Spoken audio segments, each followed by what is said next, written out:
Sam Rushworth.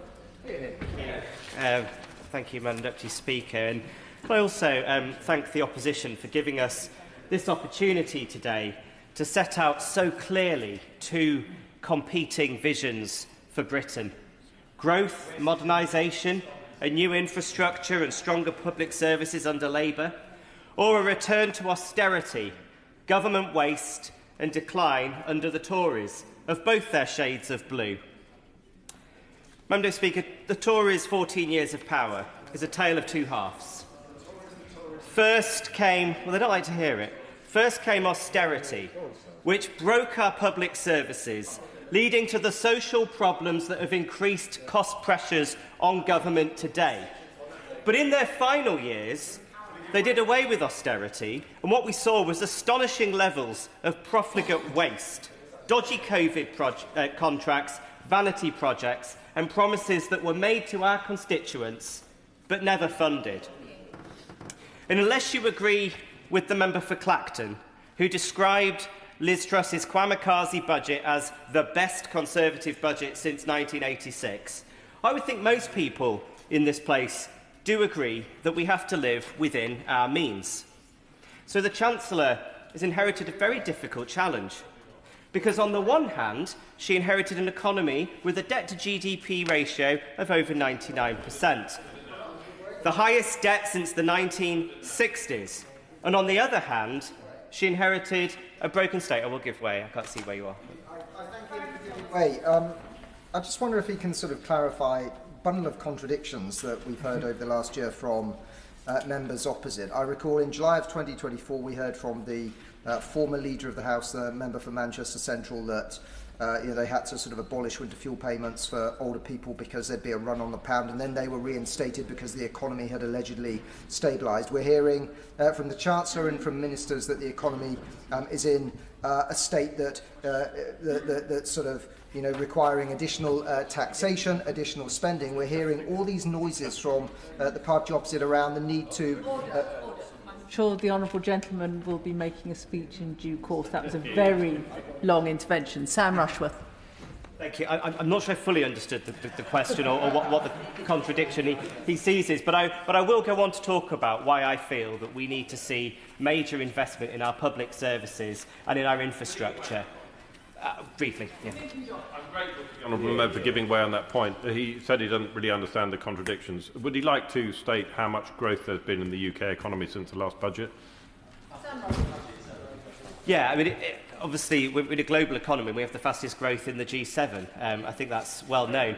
But I'm going to make some progress, because I think this is important to set out why I think we need to be making investment in our public services and infrastructure. And you only have to look at what austerity did. Look what it did to the NHS.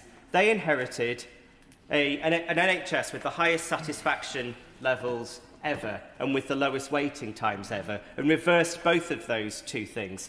Look at the state of our town centres. Invite my own constituents. Look at the state of Bishop Auckland compared to 15 years ago. Look at the state of dentistry. In the year before the general election, we lost 2 NHS dental surgeries. But worse than that, in the existing practices, children were being sent letters being told they could no longer be provided with an NHS dentistry service. Look at the rising crime in many of our communities, which exactly mirrors the cuts to frontline police. Look what they did to our defence capabilities with the smallest army since the Napoleonic era. I'll give way. For giving way, and I quite understand his philosophical approach that he wants to spend more money on public services, but he knew of all those issues before the last general election, and yet he stood for election. He went to his constituents and said, vote for me because we will not raise income tax, we will not raise national insurance, and we will not raise VAT. Will he stick by his own promise? Yeah. Well, I have confidence in the Chancellor to produce a budget that will do the things that my constituents need. And what my constituents are asking for and what they voted for at the general election was change. And look what they did to our justice system, with prisons at 99.9% full and a court backlog that makes victims wait years for justice. We all know that our surgeries are crammed with these cases. Look what they did to the asylum system, with an enormous backlog, and also, frankly, whoever negotiated the contract on asylum hotels must have been the person who did the dodgy COVID contracts for the amount that they were wasting, millions a day on hotels. And look what they did to childhood. Contrary to what was said earlier, child poverty in our country has increased. The Institute for Fiscal Studies said that both relative and absolute poverty has increased. And if you compare it from 1997 to 98 to 2022 to 2023, it describes it as a U-curve with falling poverty under the 13 years of the last Labour government and increasing relative and absolute child poverty. Look what that means in the communities that I represent. 16 Sure Start centres closed. Primary school budgets below their 2010 levels. For college students, expensive transport, educational maintenance allowance cut. These are youth services closed, boxing gyms, swimming pools, social infrastructure disappeared from our communities over the last 15 years. These are real challenges, but it's not just our public services. Because they robbed the capital budget to pay for day-to-day spending, they also left Britain in the slow lane. Cancelling Labour's Building Schools for the Future project left us with rack-infested schools and public buildings. Cancelling nuclear projects left us reliant on expensive fossil fuels, which led to 11% inflation at one point under them.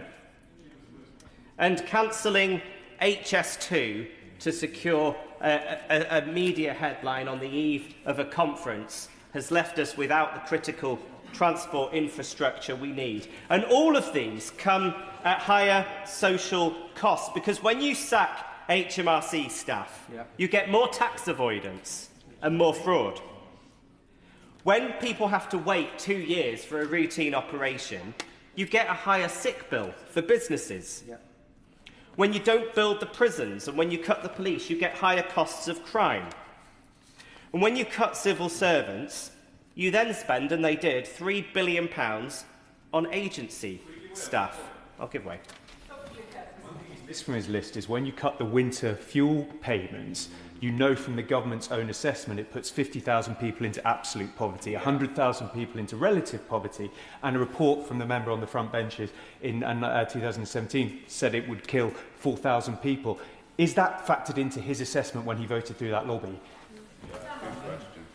The only vote we ever had on this was the vote for or against an opposition day motion. Now, I was always clear. I felt that the original threshold that the government set was far too low, and I was always clear about that. I don't think that millionaires and wealthy people and very asset-rich wealthy pensioners should be receiving it. I think that the policy, as it now stands and as it will be for pensioners in my community this winter, is where it should be. And I voted against a motion to say it should be a universal benefit, because I don't think it should be universal, whilst arguing for where I think it should be. Now, they're right about one thing. We do need, nonetheless, to control spending, and we need to make sure that we don't listen to some of the voices on the left that thinks that there is a magic money tree, because there's not. And I know, and many of my colleagues on these benches will know, how flipping difficult it is to get money out of the Chancellor, because she has this difficult job of having to control public spending. But let's talk about that for a minute, because they not only failed when they were in government to invest in our public services, invest in our infrastructure and growth. Let's look at what they did on profligate waste. £73,000 in 2019, topping up the government's wine cellar. £1.7 million painting Boris Johnson's prime ministerial planes, including £800,000 on a Union Jack. £500,000 in a single year chauffeuring ministerial red boxes around Whitehall. £11 million changing the colours of our passports. £120 million on their festival of Brexit. Madam Deputy Speaker, can I ask the honourable member why he is going on about spending decisions of previous governments when his own Chancellor said last year that her budget had wiped the slate clean? She said, it's on us now. So if she accepts responsibility for where she is today, why doesn't he? Good point. The point that I'm making, Madam Speaker, is that spending for spending's sake is not what any responsible government should do. It's also about spending every tax pound well. And I don't believe that these examples of waste are things that we should continue with. Nor the £100,000 on a fake bell that only bonged 10 times during Big Ben's maintenance, I will in a moment, nor the £1.8 million that Truss spent on executive travel as Foreign Secretary, not to mention £500,000 for her private jet on a single trip to Australia in 2022. Then again, she spent £3,000 on a lectern. I will. The honourable member for giving way. He's nickel and diming this debate. There's one big question facing the Chancellor at the moment, which is the two-child benefit cap, £3.5 billion. So let's not worry about the odd £50,000 here or there. I'd just like to hear a clear statement from the honourable member. Is he for raising the two-child benefit cap, or is he in favour of keeping it where it is? I think that's a fair question, and I will answer that. And this is why it's so important that we don't return to the days of when they were in office, where vanity projects wasted so much public money. Because I do think that child poverty is the scourge of our time.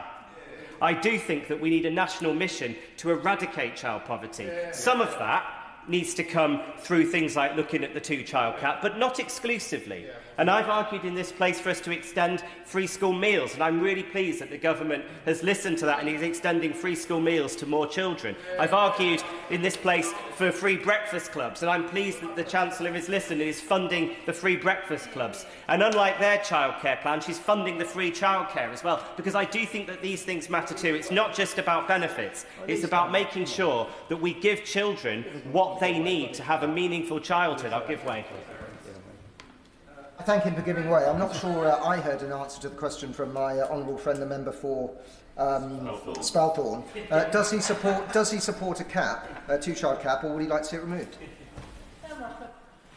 I've never supported the two-child cap. They introduced a two-tier benefit system that penalised younger families in a way that it doesn't older families. I think that it needs, and this is my genuine view, I think that needs to be looked at creatively. I'm not, and I don't know what the Chancellor will do on it either, but my personal view is that we need to do something about that problem.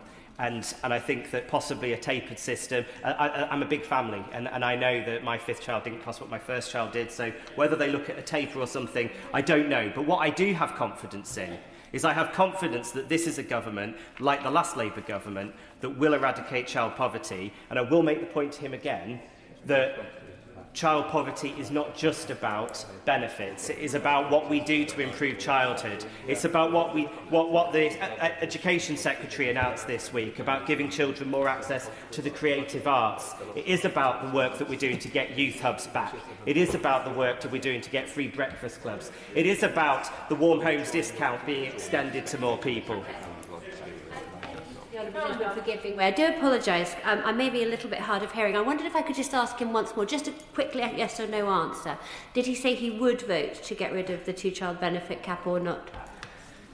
Well, that's not. I mean, that's not a vote before the House right now. But I've been pretty clear in my answer. I never agreed with it when they introduced it. I think that they did terrible things that put too many children in my community into poverty, and there are multiple ways that the government is addressing child poverty, both through the welfare system, but children are not just poor because we don't have good enough benefits. And I'll tell you now, in Bishop Auckland, people don't want better benefits, they want better jobs. They want a stronger local economy. They want better infrastructure. They want better education. They want a better health service. And all of that will require public spending. And if I may say, as I finish, that this do you want me to make an intervention? Order. I don't want to make an intervention. Maybe the honourable gentleman does. I certainly don't. Sam Rushworth. I was distracted by the honourable gentleman's chuntering, and I thought he may have wanted to make an intervention. But I may just finish in saying that, as I started, that for me that's what the choice is really about today, is do we return to the dark days of austerity that created the challenges that scourge the community that I represent, Or do we lift people out of that and give them hope, give them the public services that they need, invest in the critical infrastructure that brings our economy and our country into the 21st century? And I know where I stand on that. Do they know where they stand?